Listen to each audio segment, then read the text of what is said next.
Welcome back, sports fans, to another episode of Tiger Takes. Today we're going to talk about some of the college football over the last 2 weeks since we've been gone. I mean, for starters, Colorado really just kind of got brought back down to earth. Yeah, they definitely were a big story, and a lot of people were really excited about Colorado, but the ranked opponents didn't go too well these past couple weeks. I mean, Oregon, I don't even remember the score of that game, but it was a lot to a little. Yeah. And they did kind of recatch their rhythm against USC. That was a I would say, very respectable performance out of them. But it's hard to beat Caleb Williams, man. Yeah. I think I checked the halftime stats. He had 4 touchdowns at half. I was just like, all right, what do you do? Like, how do you game plan Caleb Williams? Like, what is the strategy here? That dude is really good at throwing the football. He's so good. And it's like, honestly, Colorado, like, putting up 41 points against them, that's really, really good and, like, good sign for the future. And I think once their program becomes more solid and, like, gets better on the defensive side of the ball and, like, at the little stuff, like, that will come with becoming a better program, I think Colorado will be one to watch in the future. But definitely reeling from that Travis Hunter injury, but they look like when they move to the Big 12, they're going to fit it right in. Whole lot of offense, whole lot of defense. Absolutely. Shoot and match every time. Yeah. And then big wins out of Kentucky beating Florida this weekend. Oregon State beating Utah on a Friday night. That might actually be the biggest win I think I've ever seen Oregon State football have. And then Ole Miss in that shootout against LSU. Those were all three, those were big games for those guys. Like, I mean, I think Kentucky's still got a solid record put together. Oregon State, 1-loss team. Ole Miss, a little dicey with 1 loss and then a close game against Tulane. But all three of those teams looking solid. Yeah. Oregon State, they're like the Beavers. Beavers. Go Beavers, man. We've done a joint thing with Washington State. We're on all of their Pac-12 meetings. It's like a big backboard, and instead of saying like the Pac-12 and having all the teams' logos, it just has the Oregon State and Washington State logo repeating over and over because they're the only 2 teams left. There we go. And then, Notre Dame and Georgia. Those were way too close for comfort for both those teams. I think everybody kind of went into that Notre Dame game thinking like, yeah, Duke's good, but we're Notre Dame, they're Duke. To escape by a touchdown that how you cut it wasn't really that important. I mean, they were running out the clock. I think there was like a minute 30 left, and Isamain got in with Audric Isamain got in with like an easy just little walk through, got to the end zone, scored, and they went up 21-13. And then Georgia only beating Auburn by 7. Yeah, there's definitely been some weird signs for Georgia this season. I feel like they've had a couple close games. Well, at least against like South Carolina comes to mind. They've had games where like they didn't feel like they were in control as much as they should have. And it's like those. I mean, Georgia, like past 2 years, has stopped everyone in their path. So it's like they're kind of looking like a normal human football team now. Yeah, they look like they've got actual human beings playing football and not guys built in the lab. Yeah, not out of the test tube or off the spaceship. But then, the Caleb Williams award at this point. I mean, the Heisman's just coming down. Caleb Williams and Michael Penix Jr. are just starting to run away with it. I mean, every game, it's like you watch some ridiculous stat line that they put up. It's just getting like there's so many other good like players, and you look at it, and as it goes, there's just such a fall off from those 2 guys, even to the next best guy. Yeah. And it just feels like, I mean, this is a big year. Obviously, Caleb Williams, predicted to be the future number 1 overall pick, unless he doesn't like the team that has the number 1 overall pick, and then he might stay in college according to his dad. But Michael Penix Jr., I mean, this is his year. I think this is his last year of eligibility. He's really proven himself that he should be, an early – I haven't watched the tape enough to tell, but like a day 1, day 2 quarterback, not somebody you're going to get in like the 7th round and just be like, oh, we got him. Like some guy teams are going to want, teams are going to really seek out. Mm-hmm. The unofficial quarterback award for the Heisman, but at least past couple years historically. But those guys have been fun to watch. Then on to in the NFL. I mean, couple big tales from the last couple weeks. I mean, the Dolphins shot through the roof, set a franchise record, almost set an NFL record for points against the Broncos. And then it's like they came hurling back to earth when they played the Bills. That was a tough watch for a Dolphins fan such as myself, but I mean, tough to see, go beat a team by 70, then go give up 40 and lose by 3 touchdowns. Yeah, it's the Dolphins. They're making their money off of the 5'11", insanely fast guys. Those guys are insane, and when that offense gets hot, it's impossible to stop. And the Broncos certainly caught the bad edge of that. The Bills figured out how to slow it down, and the Dolphins, I mean, everybody kind of, there's a big question mark surrounding the Dolphins' defense. How good really are they? Because they do give up a lot of points. I mean, every game it's been pretty high scoring, but I think the Bills kind of showed this Dolphins defense isn't generational, and that's something that Vic Fangio and Mike McDaniel are going to have to work out before come playoff time, come even late season. You got to make sure you get to the playoffs and then can't have that collapse where your defense just can't stop anybody. Yeah. Well, the Bills, I feel like this was a pretty big win for them. That is their first really, really good win. Because there was kind of some talk, or man, I feel like a lot of people were like, man, the Bills are really favored to win a lot of games, but kind of for what? A lot of people are out on the Bills coming into this season, but this was a really good win, and especially after losing to the Jets too. That week 1 loss to the Jets. But I feel like they're looking good back in action. Funny thing with the Jets, I forgot the exact number, but there's a stat about how many people watched this last Sunday night football game. Oh yeah. And it was a huge audience, and there's now probably a group of people who watched that game, watched a 2-touchdown performance out of Zach Wilson, and watched Patrick Mahomes throw 2, almost 3 picks. And there's a group of people who, that's their first time watching football. They think Zach Wilson is better than a better quarterback than Patrick Mahomes. I know. It's surprisingly having to make the case for against or for Patrick Mahomes, the first time in history. But it's despite all the evidence too in that one game, a very anecdotal, small, but sample size, but still nonetheless. It's a big game for Zach Wilson. Definitely. I was actually talking with somebody today who was thinking about dropping Russell Wilson and picking up Zach Wilson, which is kind of. That's a crazy thought. I know, and it's one I was kind of down with, honestly. It was nice to see him kind of show that he's not the problem everybody thought he was. He looked not only like a better player, but in his press conference like a better leader than he had been. Yeah. So that's always positive to see people trending in the right direction. Good growth as a human. Some guys who are trending in the right direction right now are Puka Nacua and C.J. Stroud. I mean, those two, it's very early, and it's always a little too early to tell, but they're really starting to run away with that Offensive Rookie of the Year race. I mean, Stroud yet to throw an interception with that hodgepodge of a team that is the Houston Texans. Yeah. And then Puka Nacua, it's like a Cooper Cup type season for this guy.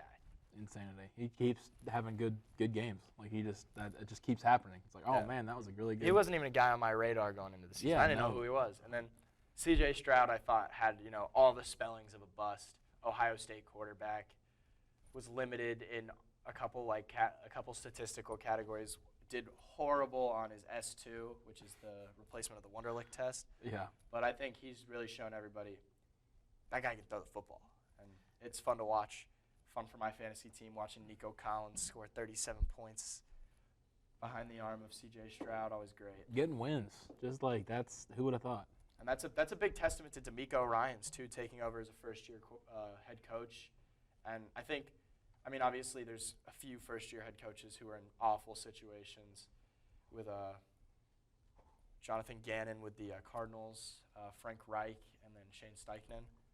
And it looked like, everybody kind of dismissed Houston. They're like, they sucked. They sucked last year. D'Amico Ryans can't fix that. And they're looking like a solid football team this year. Out of the first-year head coaches, I'd say, they're looking up there as one of the better teams. Agreed. The Lions, that's a team that's looking legit to me. Watching the Lions play that big Thursday night win against Green Bay, they're really starting to look like they could win the NFC North, especially with the Vikings giving people a scare. Yeah, and then it's good to see the Lions beat the Packers because that's kind of their competition. Yeah. They're fighting for that 7th, 6th playoff spot, and that's a really good sign if you're a Lions fan, is getting that tough win. So And I mean, their team is just awesome. They have really fun offensive players, and their super fun to watch. defense is tough. Like That's a team that, I mean, unless you're like a Packers or a Vikings, or if you're not an NFC North fan, you can't hate the Lions. You can't. I mean, if you're our age, you've never seen the Lions win. Like this is great to see. Yeah. Tim Robinson, unofficial celebrity fan now too. Kind of pair up with that. That was pretty funny to see. Yeah, always down for a good celebrity mascot. And then I think this is a lower number than I expected going into this point of the year. But the 49ers and the Eagles are the only two undefeated teams left. And I mean, testament to scheduling, testament to how good both those teams are. I mean, both things. But kind of shocking that at this point in the year, there's only two teams left who. We're only 4 games in, and there's only 2 teams. We're at the first bye weeks. And these are the only 2 teams that have no losses. That's kind of. It definitely is surprising. I agree. Like, well, the 49ers and the Eagles, they're probably two of the top teams. 3 to 4 teams in the league. But it's also like it's surprising that the Chiefs losing that first game. Like, Yeah. That was shocking. Chiefs almost losing Sunday night. Yeah, and it's like the Bills losing that Jets game without Aaron Rodgers. It's like a couple weird things have happened. A couple crazy things. Mm-hmm. Chargers have after being on the worry meter a couple weeks last show, they've started to turn it around. Kind of not in an explosive manner, wins against a couple unimpressive teams, but they've started to kind of save Brandon Staley's career for better or for worse. Good to see the Chargers win. I love the Chargers. Love Justin Herbert, but every time the Chargers win, Brandon Staley gets to stay another week, and that can only be so positive for so long.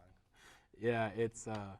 This Chargers team, it's got a lot of talent. It's just it's weird playing without a home field advantage. It's like just.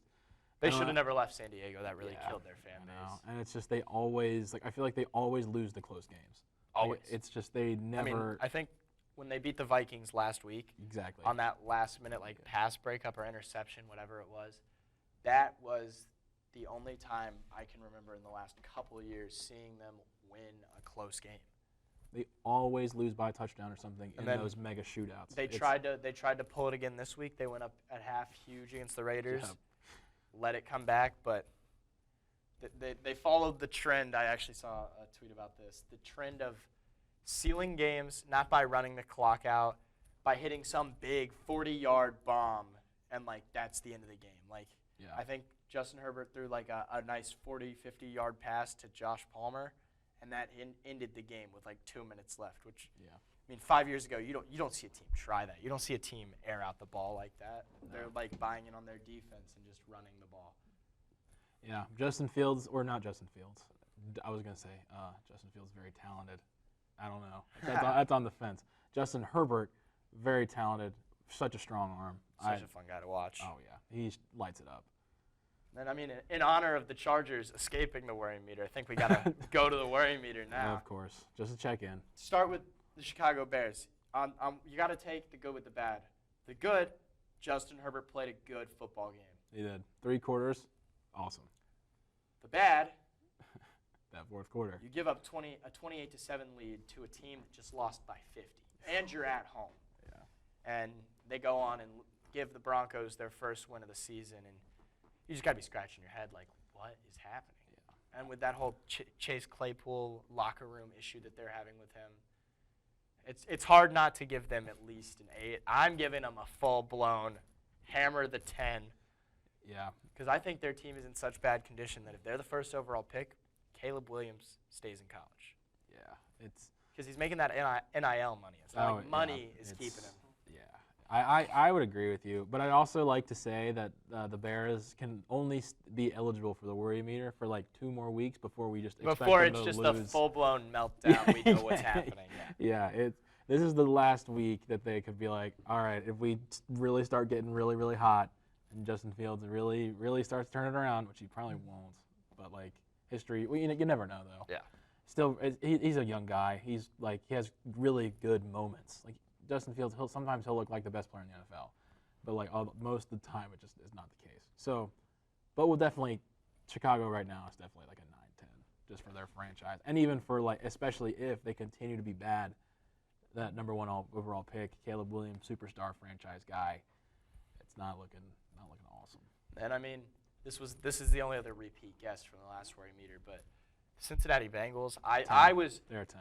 I was giving them a very low worry. I'm worried. Mm-hmm. I'm stressing. If I'm a Bengals fan, Joe Burrow is out there clearly not healthy. He's standing there like 45-year-old Ben Roethlisberger did in the pocket because his calf strain.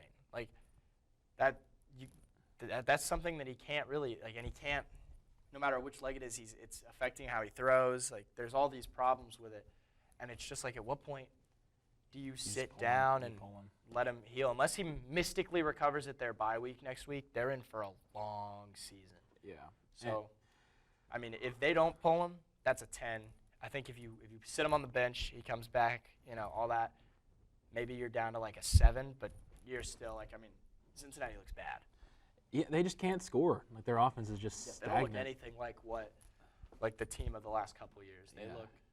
They look like Cincinnati the 3 years leading up to Joe Burrow. Oh my gosh, it's been so weird because like I expect them to win and then they just don't. Like I expect their offense to put up points and they just don't. It's been a weird couple weeks and it is very worrying, and it's like we're getting into the like really hard to dig yourself out. We're getting to the point where your offense having early problems in the first couple weeks should be grown past by now. Like you should have outgrown, like that should be outgrown.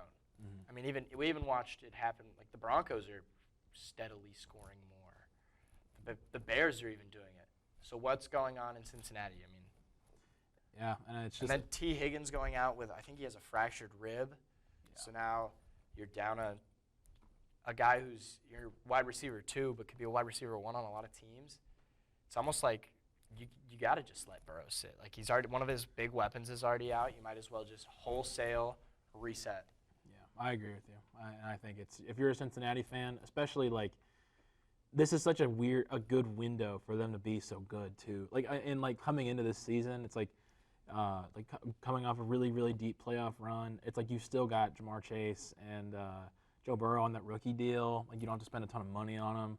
Like it was looking so bright, and it's like if I were a Bengals fan, I would be very very worried. Yeah. Minnesota, another team. I'm feeling like you got to be really worried too. Yeah, I agree. Kirk Cousins is playing the best he's ever played, and I don't even know. I can't remember who they played last week, and I don't even know if they won. But they went into last weekend 0-3. I'm not exactly sure if they won a game, but it's getting a little scary for them. I mean, it's such a mismanaged defense. Like. There's not a lot of teams where you can point to one specific side of the ball and be like, this is why they're not winning football games. Mm.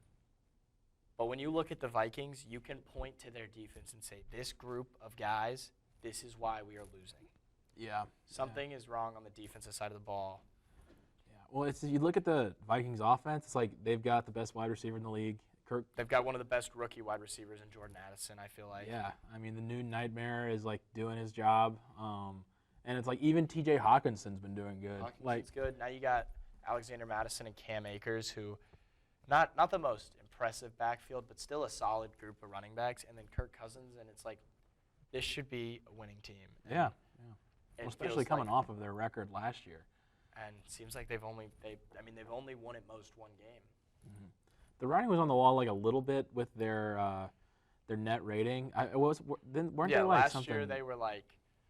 They finished the season with a negative point differential. Yeah. With a winning record. That's what it was, not net rating. And they're like, key to success was winning one-possession games. But you can't win one-possession games if your defense can't stop anybody. Yeah. Because you're not forcing them to give the ball away.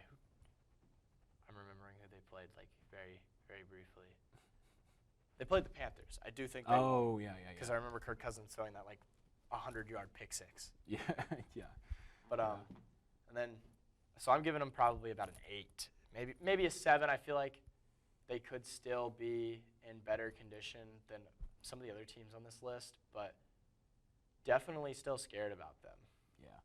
I'm also a little worried for Justin Jefferson's career. Like, I want him to do so good and play winning football because he's just so good and so fun. But I don't know. The Minnesota is just a tough Wide spot receivers to are divas, man. He'll ask for a trade. If he doesn't feel like they're going to win, he'll start asking for a trade. Yeah. Receivers are those kind of guys. And then Pittsburgh Steelers, more in particular because I feel like they had low expectations going into the year, Kenny Pickett. No, it's tough out here. I wanted Kenny Pickett to be good so bad. That was a guy, every year I pick like one quarterback who everybody hates on and I want to succeed. Sometimes I'm right, sometimes I'm wrong. I was wrong with Kenny Pickett. He just does not look. I don't know if it's. I don't feel like. I mean, their O-line's not egregiously terrible, but they're not great, and his receiving room isn't anything. Like I wouldn't write home and be like, oh, Kenny Pickett's done to like two of the best receivers in football, but especially with Deontay Johnson out right now. But like, he just feels worse than he should be, and like. I mean, do you just like give up on him this early? It's only his second year. Do you hope he takes that third year step, or do you just decide Kenny Pickett's done? I don't know. It's so tough, like just this early, like you said.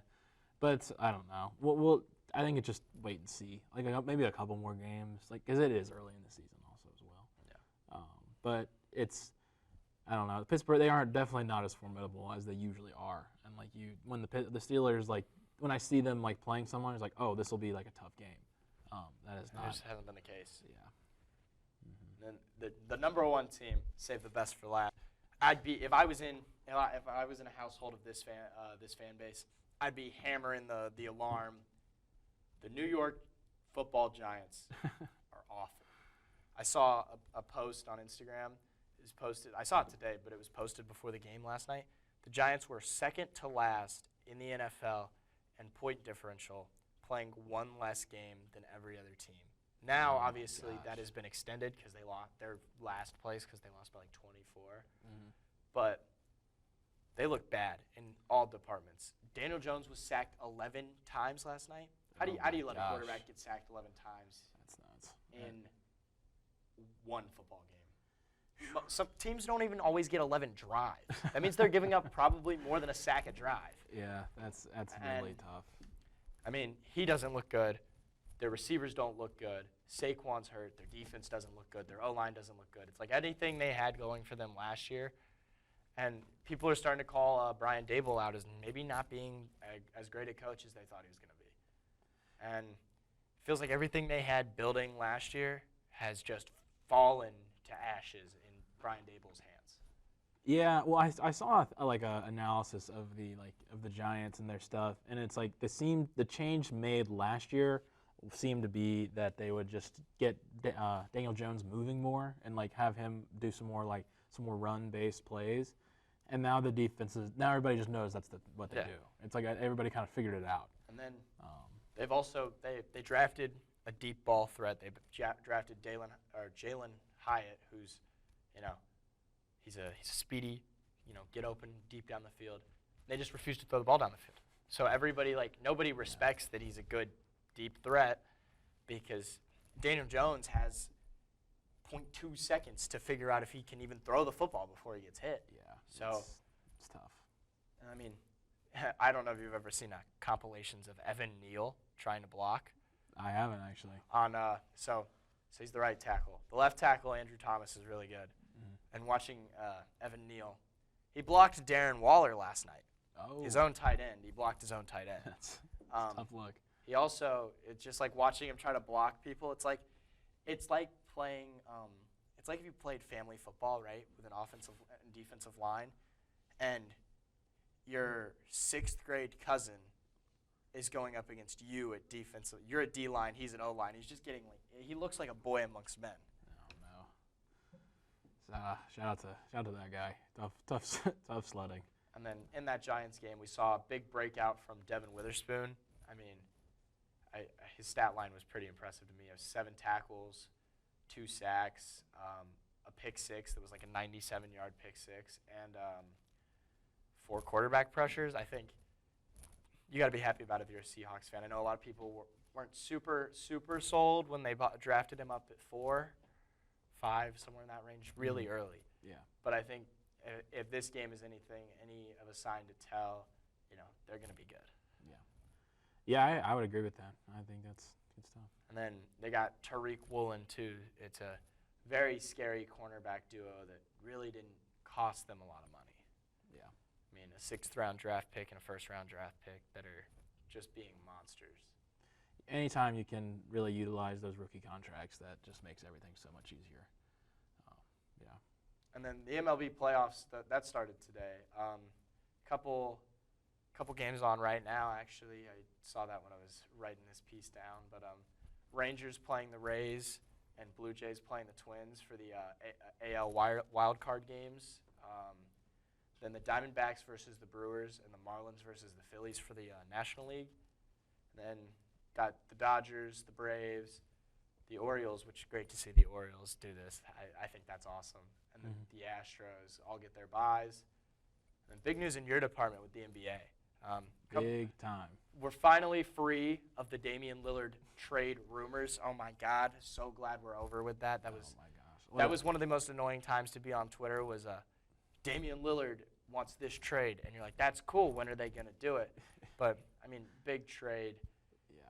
Damian Lillard laughed in a sequence that suggested that he might go to a specific team. It's just all the weird headlines of, like, writing on the wall, like, and it's just been such a saga. And I'm so glad also that we don't have to deal with, like, the analysts who are like, oh, man, Dame needs to get out of Portland. Oh, man. And just people trying to make career decisions for him. Like, I'm so glad we're done with that. And we also got a very exciting team out of it. I think the Bucks, him going to the Bucks is just a great move for everyone involved. Their offense is going to be so electrifying. I think it's going to be so exciting to see Dame play with a good, really, really, really good all-time player. And so same Especially with Giannis. a big man at that. Oh, my gosh, yeah. I mean, he was always a good duo with C.J. McCollum, but that's 2 guards. You play another team with a couple good perimeter defenders, and it gets kind of messy. But now he's got like a generational big man. Oh yeah. And he's got a great cast around him. That's good to see. It definitely is, and they're both of their best teammates ever. Like it's very, very, very exciting. And then it's always my favorite thing when I read about NBA trades is the trades are so disproportionate. The Bucks got Damian Lillard and gave up like a ton of people. They gave up Drew Holiday. They gave up a 1st-round pick. They gave up some guys to the Suns, I'm sure. But it just if you ever like break down the Damian Lillard trade, it's like Portland gets 6 things. The Suns got like 4 things. The Bucks get Damian Lillard. Yeah. And then, I mean, short-lived Drew Holiday's career as a trailblazer. I mean, he was out of there. He was in. He got off the plane, probably, or he might not even got on the plane. He probably didn't even fly to Portland. Yeah, he wasn't even looking at a house. No way. He was shipped off to Boston pretty quickly. So, I mean, kind of exciting for Portland. Now you have DeAndre Ayton, then you bring in Robert Williams and Malcolm Brogdon, and then Shaedon Sharpe, Scoot Henderson, and Anthony Simons. I can get behind that squad. That's a sneakily good basketball team, I feel like. I feel like that could make a lot more noise than people are thinking. Yeah. Suns definitely got shafted on that deal, in my opinion. I mean, you do get a great player in Yusuf Nurkic. Yeah, great player. I don't know about that. Solid player. And then I don't think a Suns fan could point out Grayson Allen, Nasir Little, and Keon Johnson in a crowd. Yeah, well, and if you know Grayson Allen, it's just because you're annoyed by him. Yeah. I hate that guy. But I don't know. People have been like, oh, man, the Suns are getting so deep. I'm like, I don't know. Well, it's your team is going to be if Devin Booker and Kevin Durant can be really good. Yeah. That's your season right there. And Trailblazers also loaded up on picks, getting that 2029 first-rounder out of I got that 8th grader out of the Bucks. Yeah, some future 8th graders some 8th grader right now is gonna be a rich guy. But they also got a 2024 first-rounder that Boston had through the Warriors, and then another 2029 first-rounder out of the Celtics. So. NBA class of 2029, be ready to have the Trailblazers call your name. I know. They'll call at least 3 names unless they trade those picks away, which, I mean, 6 years is likely to happen. Yeah, and I honestly like getting like Bucks picks. I think that's a team you would like. I would be happy to get their picks from, just because the Giannis. I guess he's definitely more likely to stay now that they've like made this move. But there was like some rumblings that he might be on the move in the future. I don't see Damian Lillard staying in the NBA till 2029. Yeah, exactly. And if they leave, or if he leaves and the Bucks start doing bad, all of a sudden Giannis is out. All of a sudden there's a 2029 first-round pick that you really didn't. If you're the Trailblazers, you really didn't give that much up for it. No, and it's like a guy who didn't really fit a guy who kind of wanted to move anyway. A guy who was like drastically older than the rest of your roster. Yes. Seemed very unhappy there. I think this is a good move for. The Suns are always like guilty of making questionable trades. I don't even know how many draft picks they have anymore because they traded like a quadrillion of them for Kevin Durant. I know. But the Trailblazers handled these two trades very well, and I think for a quiet NBA part of the season, that's exciting to see. Yeah, and also I appreciate the Trailblazers not just snap trading to the Heat. Like they didn't panic. They hung tough. Oh my God, the Damian Lillard to the Heat rumors. Those were vicious. Oh my gosh, and nonstop. They were like you got beat over the head every time you went on any sort of social media about them. You open up Twitter, it's like Dame was talking about how it's too cold in Portland. Could he be going to the Heat? And you're like, calm down. Yeah. But they did not give in. They did not accept Tyler Hero and like a bag of chips. They hung tough and they got good players and they've got. I'm good. Shout out to the Blazers. That's all I have. I mean, I think we closed it out there with the NBA, right? I think so. Thanks for joining us. Thank you guys for joining us. We'll see you guys in the next episode.